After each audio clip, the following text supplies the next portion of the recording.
Bethlehem എന്ന് കേൾക്കുമ്പോൾ ലോകത്താർക്കും ഓർമ്മയിൽ വരുന്ന ചിത്രം യേശുദേവൻ്റേതാണ്. ഉണ്ണീശോ ഒരു കാലിത്തൊഴുത്തിൽ പുൽക്കൂട്ടിൽ അങ്ങനെ പിറന്നു വീണ ആ ദിവസം നമ്മൾ ലോകമെമ്പാടും ക്രിസ്മസ് ആയിട്ട് ആഘോഷിക്കുന്നു. പക്ഷെ ബത്ലഹേം ഇപ്പോൾ ഒരു സംരക്ഷിത പ്രദേശമല്ല. അതിനെ സംരക്ഷിക്കാൻ ഇസ്രായേൽ തീരുമാനിച്ചിരിക്കുന്നു. അത് സത്യത്തിൽ ആ ഓസ്ലോ അക്കോർഡൊക്കെ വന്നു കഴിഞ്ഞപ്പോൾ പലസ്തീൻ്റെ ഭരണപ്രദേശമായിട്ട് നിശ്ചയിച്ചിരുന്നൊരു സ്ഥലമാണ്. പക്ഷേ അത് പിന്നീട് ഇസ്രായേലിൻ്റെ കയ്യിൽ കിഴക്കൻ ജെറുസലേമും ബത്ലഹേമും ഒക്കെ അവരുടെ കയ്യിൽ വന്നു. പക്ഷെ ബത്ലഹേമിൻ്റെ അകത്ത് മുസ്ലിങ്ങളാണ്, ഈ പലസ്തീൻ മുസ്ലിങ്ങളാണ് കൂടുതൽ. അവർ കൂടുതൽ അവിടെ വ്യാപിച്ചു. വ്യാപിക്കുന്ന സംഭവമൊക്കെ ഉണ്ടായിരുന്നു. ഇപ്പോൾ അത് നിർത്തിയിട്ട് പല സ്ഥലങ്ങളും പിടിച്ചടക്കുന്നതായിട്ട് നേരത്തെ വാർത്തകൾ ഉണ്ടായിരുന്നു. അത് പലസ്തീൻ്റെ വെബ്സൈറ്റുകളിൽ തന്നെ അത് വരുന്നുണ്ട്. ഇപ്പോൾ വന്നിരിക്കുന്നത് ചുറ്റും ബത്ലഹേമിന് ചുറ്റും ഈ 89 ഗേറ്റുകൾ ഇസ്രായേൽ പണിത് വെച്ചിട്ടുണ്ട്. ഈ ഭൂരിപക്ഷം ഗേറ്റുകളും അടച്ചിരിക്കും. 1-2 ഗേറ്റുകൾ മാത്രം തുറക്കും, ആളുകൾക്ക് പ്രവേശിക്കാനായിട്ട് അങ്ങോട്ട് തുറന്നു കൊടുക്കും. കാരണം ഇനി വ്യാപനം അവിടെ വേണ്ട. ബത്ലഹേം ഒരു ക്രിസ്ത്യൻ പ്രദേശമായിട്ടും ഒക്കെ നിൽക്കണം എന്നുള്ളതാണ്. അപ്പോൾ ഈ 89 ഗേറ്റുകൾക്ക് പുറമെ അല്ലാത്ത ഭാഗങ്ങളിൽ ബാരിയറുകൾ, കോൺക്രീറ്റ് ബ്ലോക്കുകൾ ഒക്കെ വെച്ചിട്ടുണ്ട്. ചുറ്റും ഒരു ബത്ലഹേം ഇസ്രായേൽ പിടിച്ചു വളഞ്ഞു കെട്ടിയിരിക്കുകയാണ് എന്നുള്ളതാണ് അതിൻ്റെ സംഭവം.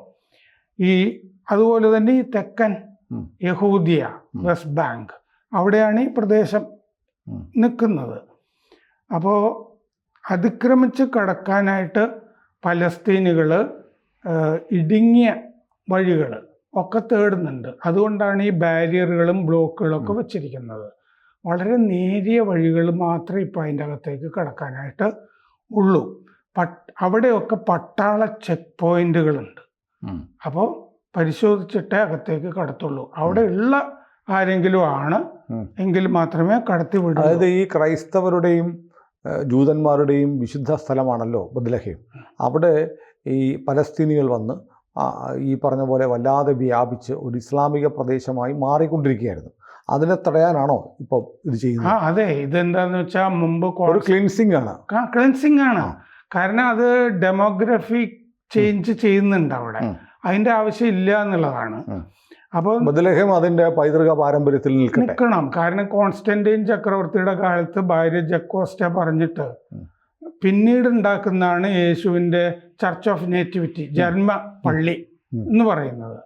അപ്പോൾ ആ പള്ളി അങ്ങനെ നിലനിൽക്കണമല്ലോ. യേശു ജനിച്ച സ്ഥലം അവരുടേതായിട്ട് നിലനിൽക്കണം എന്നുള്ള കാഴ്ചപ്പാടിലാണ് ചെയ്തുകൊണ്ടിരിക്കുന്നത്. തെക്ക്, പടിഞ്ഞാറ്, കിഴക്ക് ഒക്കെ പട്ടാളം ഇങ്ങനെ താവളം അടിച്ചിട്ടുണ്ട് അവിടെ. അപ്പോൾ അവിടെ ഈ പലസ്തീൻ വെബ്സൈറ്റിലാണ് ഇത് വന്നിരിക്കുന്നത്. ഹസൻ ബ്രൈജി എന്ന് പറഞ്ഞ ഗവേഷകൻ പറഞ്ഞിട്ടുണ്ട്, ഒക്ടോബർ 7 ആക്രമണത്തിന് ശേഷമാണ് ഇസ്രായേൽ ഇങ്ങനെ ഗേറ്റുകൾ ചുറ്റും വെക്കുന്നത് അകത്തേക്ക് കടക്കാൻ. 53 ഗേറ്റാണ് ആദ്യം ഉണ്ടായിരുന്നത്. അത് മിക്കവാറും അടച്ചിരിക്കും. 36 മറ്റ് പാതകളിൽ ആണ് ഉള്ളത്. സിമെൻറ്റ് ബ്ലോക്കുകളൊക്കെ അവിടെയാണ് ഉള്ളത്. ഈ ബത്ലഹേം പ്രദേശത്ത് ആളുകൾ പൊതുവെ ദാരിദ്ര്യരേഖയ്ക്ക് കീഴിലാണ് കൂടുതലും. 36% പേരും ദാരിദ്ര്യരേഖയ്ക്ക് കീഴിലാണ്.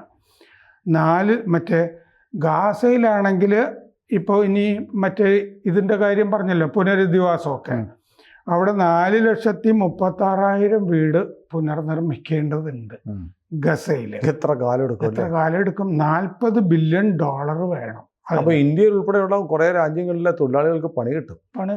നിർമ്മാണ പ്രവർത്തന കൺസ്ട്രക്ഷൻ 3 ലക്ഷത്തി കേരളത്തിൽ നിന്ന് പോകില്ലായിരിക്കും. കേരളത്തിൽ മലയാളികളെ വേണ്ടെന്ന് അവർ പറയുന്നത്. ഒരു രക്ഷയില്ല. നേരത്തെ പോയത് മഹാരാഷ്ട്രയിൽ നിന്നൊക്കെ ഉള്ള ആളെ കൊണ്ടുപോയത്. അങ്ങനെ മലയാളികൾ വേണ്ട. നോർത്ത് ഈസ്റ്റ് എന്നുള്ളവരെ കൊണ്ടുപോകാറുണ്ട്. നോർത്ത് ഈസ്റ്റിൽ നിന്ന് കൊണ്ടുപോകും. നമ്മളിവിടെ ഇന്തിഫാദക്കാരാണല്ലോ. ഇന്തിഫാദയാ. അതുകൊണ്ട് അവിടെ വന്നിട്ട് ഈ ഹമാസിന്റെ കൂടെ കൂടിയാൽ എന്ത് ചെയ്യും? അതെ. അപ്പോൾ 3,46,154 കോടി രൂപയാണ് അതിൻ്റെ പുനരധിവാസത്തിന് വേണ്ടി വരുന്നത്. അപ്പോൾ 90% പലസ്തീനുകളും ഗാസയിൽ നിന്ന് ഡിസ്പ്ലേസ്ഡ് ആയി എന്ന് അവർ പറയുന്നുണ്ട്. ഇവരുടെ വാഫ ഏജൻസി പലസ്തീൻ്റെ പറയുന്നത് 1.85 ഏക്കർ സ്ഥലം ഈ പലസ്തീനിൽ കഴിഞ്ഞ ദിവസം ഇസ്രയേൽ പിടിച്ചെടുത്തിരുന്നു. ഈ ബത്ലഹേമിന് പടിഞ്ഞാറ് ഹുസൈൻ എന്ന് പറഞ്ഞ ഗ്രാമത്തിൽ. അത് വില്ലേജ് കൗൺസിൽ തലവൻ ജമാൽ സബാത്തീൻ പറയുന്നത് അത് പലസ്തീൻ്റേതല്ലാതെ ഒരു ഭൂപടം, ഇപ്പോൾ ബത്ലഹേമിൻ്റെ പുതിയ ഭൂപടം ഇറക്കിയിട്ടുണ്ട്. ഗ്രാമത്തിൻ്റെ പശ്ചിമ കവാടം ആണ് ബത്ലഹേം. ബെയ്ത്തർ ഇല്ലിറ്റ് സെറ്റിൽമെൻറ്റിൻ്റെ അടുത്താണ് ഇത്രയും സ്ഥലം ഇപ്പോൾ കൈവശപ്പെടുത്തിയിരിക്കുന്നത് പലസ്തീൻകാരുടെ.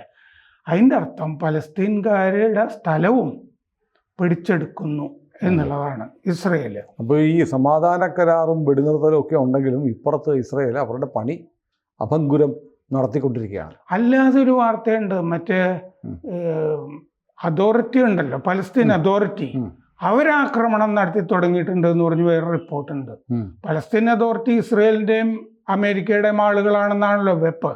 അബ്ബാസ് ചാരനാണെന്നൊക്കെ. അപ്പൊ പലസ്തീൻ അതോറിറ്റി ഈ പലസ്തീൻകാരെ ആക്രമിക്കുന്നു എന്ന് പറഞ്ഞു.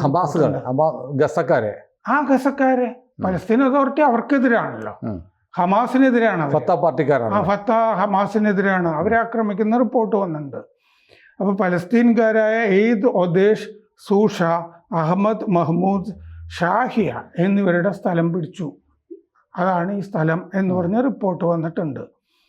ലാൻഡ് റിസർച്ച് സെൻറ്ററിൻ്റെ വാർഷിക റിപ്പോർട്ടിൽ പറഞ്ഞിട്ടുണ്ട് 970 പലസ്തീൻ വീടുകൾ ഈ ബത്ലഹേമിൽ തകർത്തിട്ടുണ്ട് ഇസ്രയേൽ. 765 പുതുതായിട്ട് ഇനിയും തകർക്കാനായിട്ട് ഉത്തരവ് ഇസ്രയേലിൻ്റെ ഉണ്ട്. 53 ചതുരശ്ര കിലോമീറ്റർ ഈ ഭാഗത്ത് പിടിച്ചിട്ടുണ്ട് ഇസ്രയേൽ. കിഴക്കൻ ജെറുസലേമും പിടിച്ചു. 2024 കൂടുതൽ സ്ഥലങ്ങൾ പിടിച്ചെടുത്ത കാര്യങ്ങളാണ് പറയുന്നത്. 355 ബദൂയിൻ കുടുംബങ്ങൾ, അതിൽ 2209 പേര് വരും. ഇത്രയും പേരെ അവിടെ നിന്ന് പുറത്താക്കുകയും ചെയ്തിട്ടുണ്ട് എന്ന് വാഫ ഏജൻസിയും പറയുന്നുണ്ട്. ഈ ധനമന്ത്രിയായിരുന്ന സ്മോട്രിച്ച് പറഞ്ഞിരുന്നു, ഹെബ്രോണ് തെക്ക് പലസ്തീൻ്റെ ഭൂമി മുഴുവൻ ഞങ്ങൾ പിടിച്ചെടുക്കും. ഹെബ്രോൺ യേശുദേവൻ സഞ്ചരിച്ചിരുന്ന സ്ഥലമാണല്ലോ, മല. പിന്നെ ഏരിയ ബിയിലെ ബത്ലഹേം വൈൽഡർനെസ് ലാൻഡ്സ് എന്ന് പറയുന്ന വനം മേഖലയുണ്ട് അവിടെ. ആ സ്ഥലങ്ങളും ഒക്കെ ഞങ്ങൾ പിടിക്കും എന്ന് പറഞ്ഞിരുന്നു. ഓസ്ലോ ഉടമ്പടിയിൽ ഇത് പലസ്തീൻ ഭരണപ്രദേശമായിട്ട് വെച്ചിരുന്ന സ്ഥലമാണ് ഇപ്പോൾ ഈ പിടിച്ചുകൊണ്ടിരിക്കുന്നത്. ഏതായാലും യുദ്ധം കഴിഞ്ഞാലും ചില കാര്യങ്ങൾ സംഭവിക്കും. പക്ഷേ യുദ്ധം കഴിയുന്നില്ല. ഈ വെടിനിർത്തൽ താൽക്കാലികം എന്ന് പറഞ്ഞു തുടങ്ങിയതാണ്. അത് നടക്കുന്ന ഫസ്റ്റ് പൈസന് അപ്പുറത്തേക്ക് പോകണ്ട എന്ന് ഇസ്രായേൽ മന്ത്രിസഭയിൽ അഭിപ്രായമുള്ളവരുണ്ട്. ട്രംപ് പോലും അതിൽ വലിയ പ്രത്യാശ പ്രകടിപ്പിച്ചിട്ടില്ല. അദ്ദേഹത്തിന് പുനരധിവാസത്തിലാണ് ശ്രദ്ധ. അതെ, അത് റിയൽ എസ്റ്റേറ്റ് താല്പര്യത്തിനാണ്. അതെ. ഏതായാലും ലോകത്തെമ്പാടുമുള്ള ക്രൈസ്തവരുടെ ഒരു വലിയ ആഗ്രഹമാണ് യേശു ജനിച്ച പ്രദേശം, അവിടുത്തെ നേറ്റിവിറ്റി ചർച്ച് ഇതൊക്കെ സംരക്ഷിക്കപ്പെടണം എന്നുള്ളത്. അത് സംരക്ഷിക്കാൻ അതിൻ്റെ ചുമതല സമ്പൂർണ്ണമായും ഇസ്രായേലിൻ്റെ കയ്യിൽ കിട്ടിയാലേ അത് നിലനിൽക്കുകയുള്ളൂ. ഇവിടെ നിന്നും തീർത്ഥയാത്രയൊക്കെ പോകുന്ന സ്ഥലമാണ്. അതെ അതെ. അപ്പോൾ ഏതായാലും അത് സംരക്ഷിക്കട്ടെ, മതിൽ കെട്ടട്ടെ. കൂടുതൽ വാർത്തകളും വിശേഷങ്ങളും നിങ്ങളിലേക്ക് എത്താൻ ABC മലയാളം സബ്സ്ക്രൈബ് ചെയ്യുക, ബെൽ ബട്ടണും അമർത്തുക.